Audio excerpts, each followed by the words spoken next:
On a muggy morning in Blue Ridge, North Carolina, a man walks into the police precinct unnoticed. Dressed in simple clothes, he blends into the crowd of officers working. But is he just another ordinary person? Or is he someone with the power to change everything within these walls? When a smug, arrogant officer steps up, everything takes an unexpected turn. A spit to the face, an action no one could have foreseen, will set off a chain of events no one could predict. Will this man retaliate or quietly walk away like so many others? And what will he do next, as the entire precinct stands on the verge of a tense confrontation? Stay tuned, because today is the day everything changes. But what will really happen when the truth comes to light? How can an ordinary man take on a deeply ingrained system? Will he succeed? A new police chief walks into his precinct undercover, hoping to observe his officers without their masks on.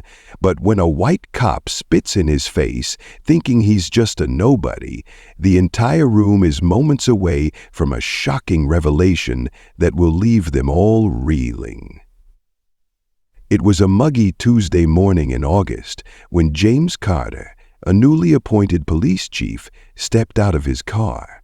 In the heart of Blue Ridge, a small city tucked away in the rolling hills of North Carolina, dressed in a simple plaid shirt, worn jeans, and scuffed sneakers, he didn't look the part of a man who had spent 2 decades climbing the ranks in law enforcement. That was exactly his intention. James believed in seeing things for what they truly were, not through the polished lens of scheduled meetings or rehearsed welcomes. As a black man stepping into a leadership role in a precinct plagued by noting the casual banter and occasional glances his way, no one seemed to recognize him, which was unsurprising. His appointment had been announced just days ago, and he had chosen not to publicize his arrival until the official inspection. Later that morning, he adjusted the brim of his baseball hat and took a deep breath. The weight of his mission to root out the toxicity festering within the department pressed heavy on his shoulders. He was no stranger to resistance, but he knew this job would test him in ways he hadn't yet imagined. As he approached the building, the faint sound of laughter carried through the air. James stepped through the precinct's side entrance unnoticed, among the hum of casual chatter and ringing phones. The tiled floors glistened under harsh fluorescent lights, and the smell of stale coffee hung in the air. He walked slowly, observing the dynamics around him. Groups of officers huddled near desks, some swapping stories, others reviewing paperwork. No one paid him much attention until he paused near the break room. "Hey, you!" A sharp voice cut through the noise. "James!" Turned slowly, sensing someone approach him with a deliberate pace. A white officer strode toward him confidently, his steps echoing through the sterile hallway. His smug grin never faltered, and the arrogance in his posture was impossible to ignore. James didn't need to look at the badge to know that this man was trouble, but the words on the badge confirmed it. Officer Ryan Brooks. Behind him, a handful of officers lingered by the wall, their eyes fixed on James, whispering among themselves and sharing amused glances. It was clear they were waiting for something. Waiting to see what this stranger would do next. They didn't know who James was, or why he was here, but they were sure they were about to enjoy a good show. James opened his mouth to respond, to explain that he was simply passing through, but before he could get a single word out, Ryan Brooks cut him off, his voice oozing with condescension. "Lost, are we?" Officer Brooks sneered, his words dripping with disdain. "This isn't a shelter. You need to take that mess somewhere else." Ryan Brooks's mocking expression only grew wider, but James refused to give in. He stood still, his gaze steady as he met the officer's eyes, the silence between them growing heavier with each passing second. Would this man continue to provoke him, or would James show him that he wasn't here to play games? The moment was building to something inevitable, but for now, James chose to wait. He knew the real battle was about to begin. Before he could decide, Daniel stepped closer, his voice rising for the benefit of his audience. "Didn't you hear me? Get out of here. We don't need people like you hanging around." Laughter erupted from the onlookers, and James clenched his jaw, his heart pounding. He tried to speak, but Ryan Brooks leaned in his face inches away.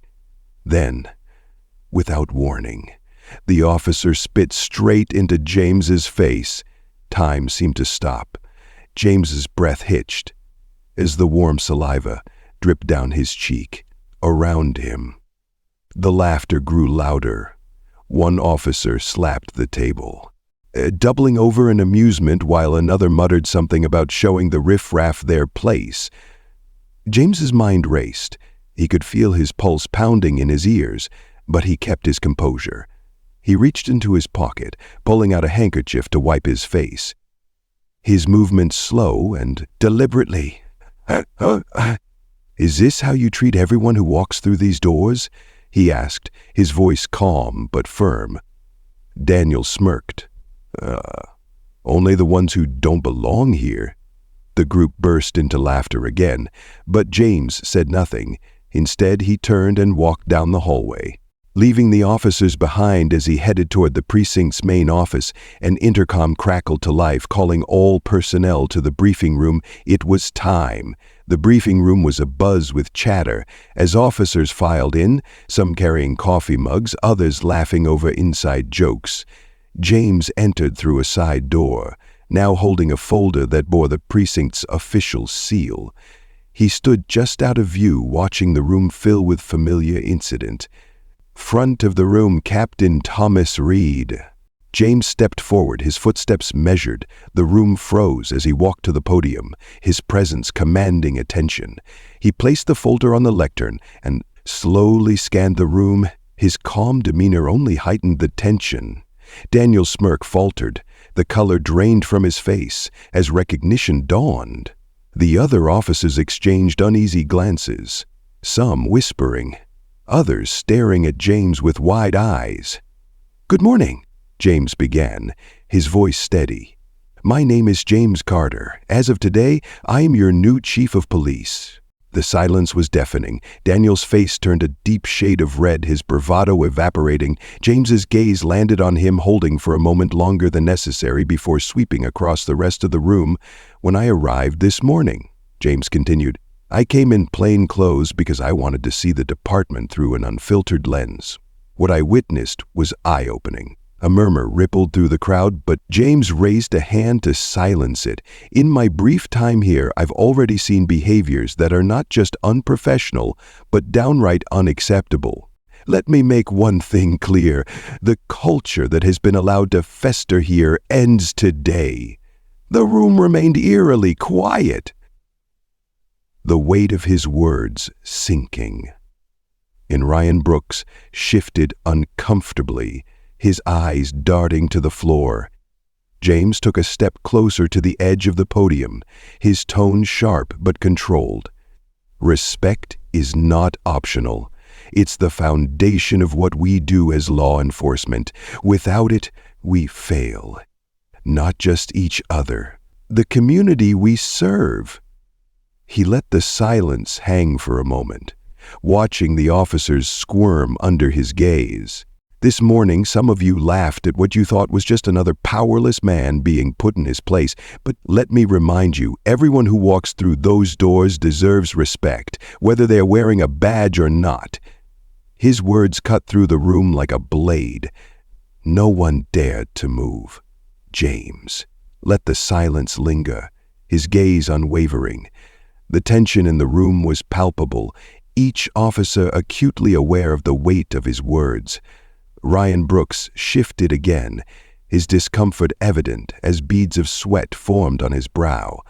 But James wasn't done. "I understand that change is difficult," he said, his voice steady but laced with authority. "But let me be clear, there will be no tolerance for behavior that disrespects the dignity of any individual, whether they are a colleague, a civilian, or anyone else." He stepped down from the podium, walking slowly toward the officers. His presence was commanding, yet his tone carried a controlled intensity. "Officer Ryan Brooks James," said, stopping just a few feet away from the man. Ryan Brooks flinched, his bravado from earlier completely dissolved. You, James continued, locking eyes with him, "represent everything that's broken in this department. When you spat in my face, it wasn't just me. You disrespected. It was the badge, the oath, and the community we swore to protect." Daniel stammered. "Chief, I didn't know."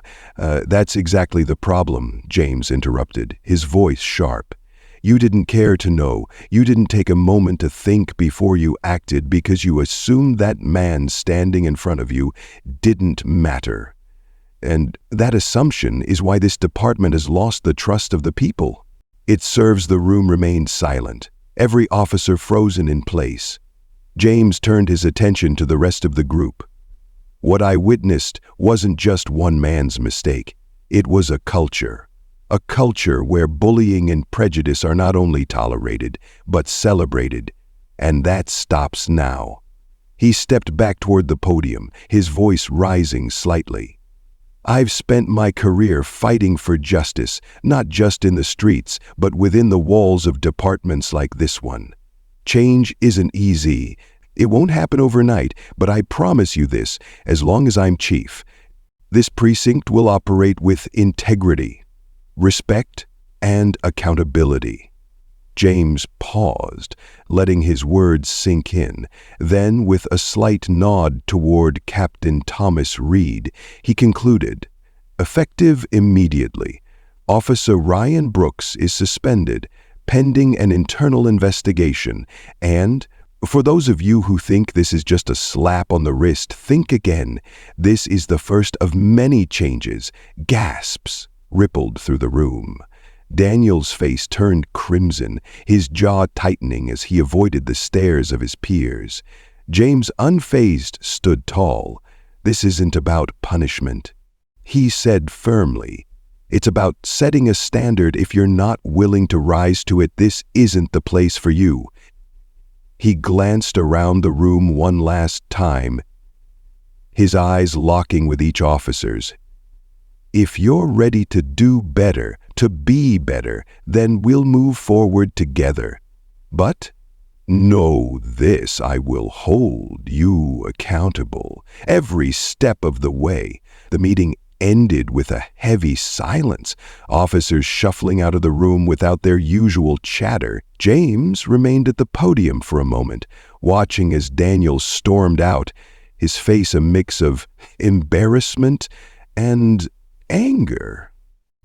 The other officers avoided eye contact, their expressions ranging from guilt to quiet contemplation.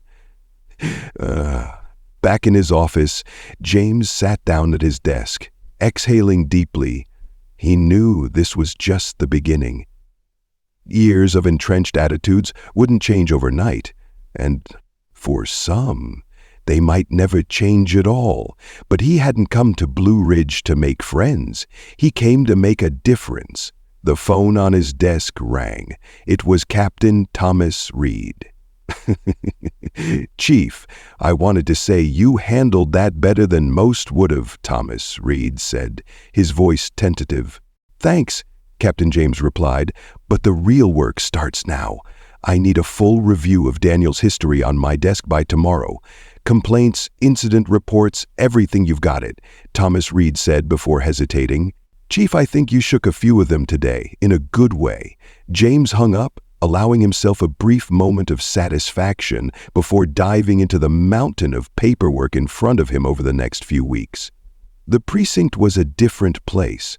Officers who once laughed at Ryan Brooks' antics now avoided him altogether. Whispers of his suspension spreading through the department. James made it a point to walk the halls regularly, greeting everyone he passed. His presence a constant reminder of his leadership. Some officers took the change to heart.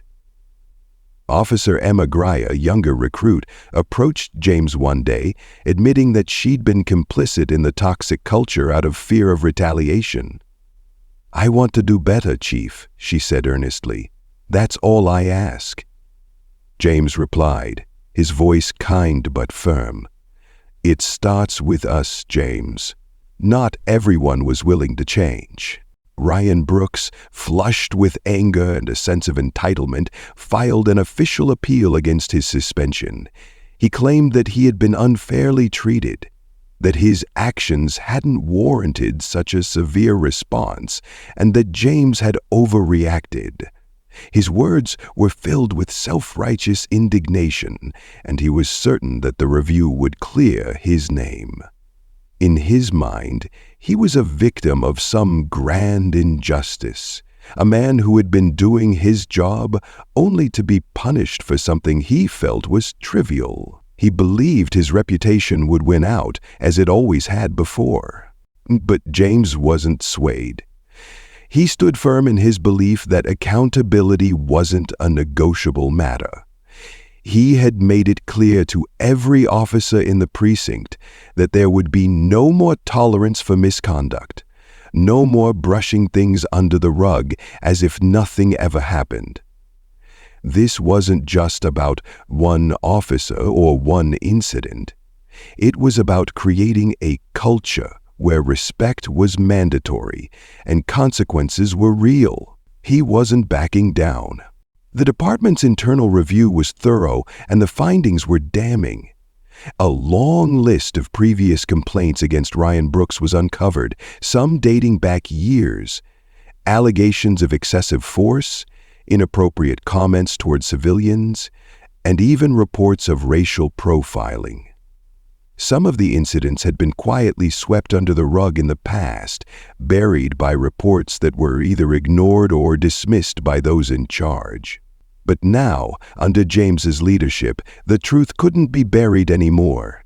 James read through the detailed complaints, one by one, the names of victims, the dates, the specific actions that had led to formal complaints.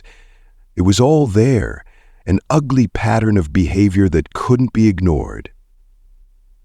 James's face hardened as he processed the information. He had no illusions about what this meant for the department, but he knew that this was part of the fight. It wasn't going to be easy, and it was going to cost him allies, but he couldn't allow this kind of behavior to fester any longer. When Ryan Brooks's appeal was officially reviewed, it was promptly denied. The evidence was overwhelming, and no amount of pleading could change the facts. James made it clear in a department-wide meeting that this was not just about one officer.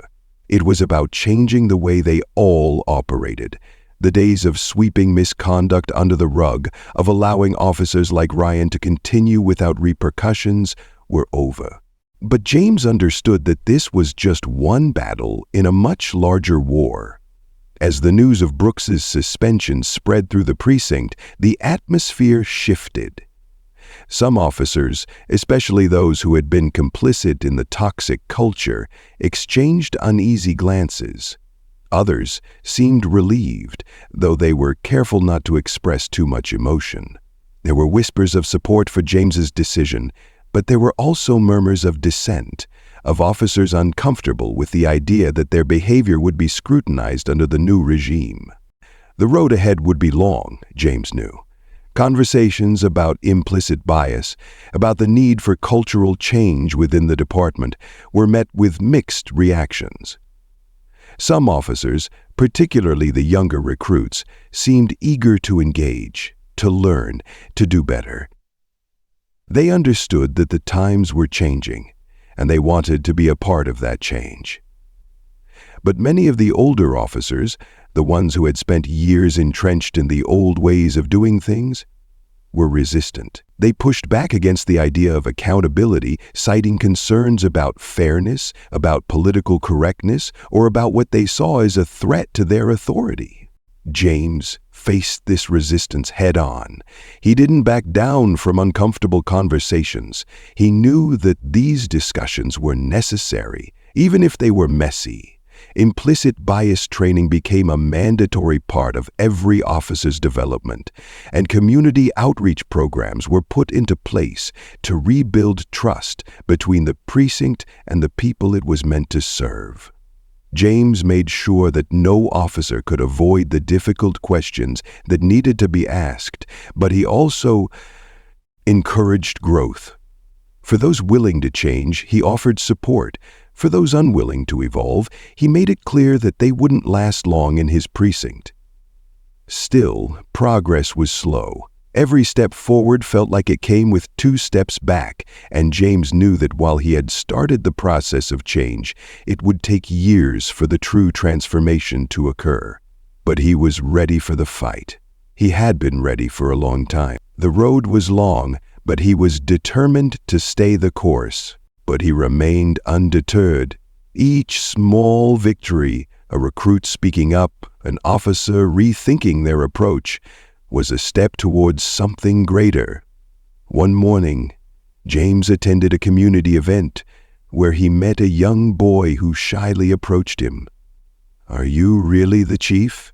the boy asked, his eyes wide with wonder. "I am," James said with a smile. "My dad says the police don't care about us," the boy said, his voice barely above a whisper. James crouched down to meet his gaze. "I can't change the past, but I promise we're working to do better," he said gently. "And if you ever need help, you come find me, okay?" The boy nodded, a small smile breaking across his face.